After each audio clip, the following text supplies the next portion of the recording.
অসুস্থ থাকার জন্য ডাক্তার বলেছে মাংস খাওয়া যাবে না। তবে ডাক্তার তো বলে নাই যে এই মাংস খাওয়া যাবে ওই মাংস খাওয়া যাবে না। গরুর মাংস খাওয়া না গেলেও মুরগির মাংস খেতে তো নিষেধ করে নাই। তো হ্যালো ভিউয়ার্স, আসসালামু আলাইকুম। সবাই কেমন আছেন? আলহামদুলিল্লাহ। এই যে একটা বড় দেখে মুরগি কিনে নিয়ে আসা হয়েছে, এটা মূলত কক মুরগি। তো মুরগিটা নিয়ে আসার পরে বহুত ঝামেলার মধ্যে পড়ে গিয়েছিলাম, এত বড় মুরগি কাটবো কিভাবে। আমি তো এত বড় মুরগি কাটতে পারবো না। তবে সারা হাতের জয়েন্টে এত জোরে লেগেছে, ব্যথায় এটা কাটা আমার পক্ষে একবার অসম্ভব ব্যাপার। শাহনাজকে যে বলবো, নিজেও তো হাড্ডিসার একটা মেয়ে, বাতাস উঠলে উড়ে যাওয়ার থাকে।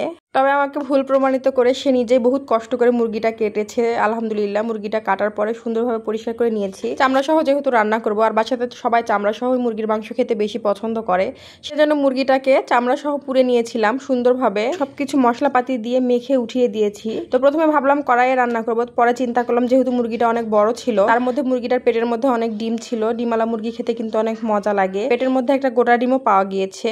তো কড়াইয়ে রান্না করার মতো সাহস আর দেখাতে পারলাম না, সেজন্য প্রেসার কুকারে তুলে দিয়েছি। সব রকম মশলাপাতি দিয়ে সুন্দরভাবে মেখে বসিয়ে দিয়েছিলাম। আমি কোনো পানি দিইনি। মুরগির মাংস থেকে যে পানিটা বের হয়েছে সেই পানি দিয়ে খুব সুন্দরভাবে কষিয়ে নিয়েছি। খুব ভালোভাবে কষানোর পরে এর মধ্যে আমি পানি দিয়ে দেবো। মুরগির মাংসের মধ্যে যদি চামড়া সহ থাকে, চামড়ার মধ্যে যদি ছোট ছোট ফোড়া পাখনা থাকে, তাহলে কিন্তু এটা পরিষ্কার করতে অনেক সময় লাগে। তো এই মুরগিটা পরিষ্কার করতেও বেশ ভালোই সময় লেগেছিল, যেহেতু চামড়া সহ ছিল। এদিকে সেদ্ধ হতেও সময় নিয়েছে।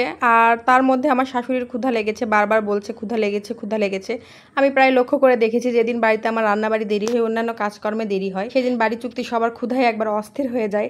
আর যেদিন আমি রান্নাবাড়ি সবকিছু রেডি করে নিয়ে বসে থাকি একে খাবার বেড়ে দেওয়ার জন্য, সেদিন দেখা যায় কারোই ক্ষুধা লাগে না, তাদেরকে ডেকেও আর খুঁজে পাওয়া যায় না খাবার জন্য। তো যাই হোক, এদিকে মুরগির মাংসটা ভালোভাবে কষিয়ে নিয়েছি, নিয়ে 2টা সিটি দিয়ে নিয়েছিলাম, 2 থেকে 3টা মতো। সিটি দেওয়ার পরে ওর মধ্যে আমি আলু দিলাম। ভাবলাম মুরগির মাংস চামড়া সহ রান্না করছি, আলু দিয়ে দিলে আরও একটু খেতে মজা হবে। আর আলু দিলে আমার ছেলেটাও খেতে পছন্দ করে।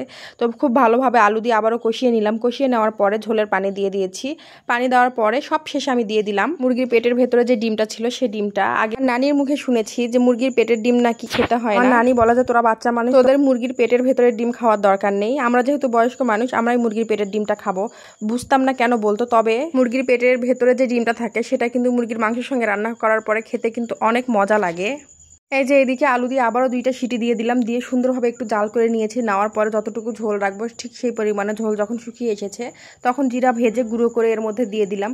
দিয়ে এখন শাশুড়ি আমাকে খাবার খেতে দেবো। তবে শাশুড়ি আমাকে খাবার খেতে দেওয়ার জন্য গিয়ে দেখছি উনি ঘুমিয়ে গেছেন। তারপর আস্তে করে ডেকে ওনাকে খাবার দিয়ে দিলাম। এর মধ্যে রান্না শেষ না হওয়া অবধি আমার জামাই কিন্তু রান্নাঘরে 3 থেকে 4 বার গুড়ি কেটে গিয়েছে। সে বারবার বলছে ক্ষুধা লেগেছে ক্ষুধা লেগেছে ক্ষুধা লেগেছে।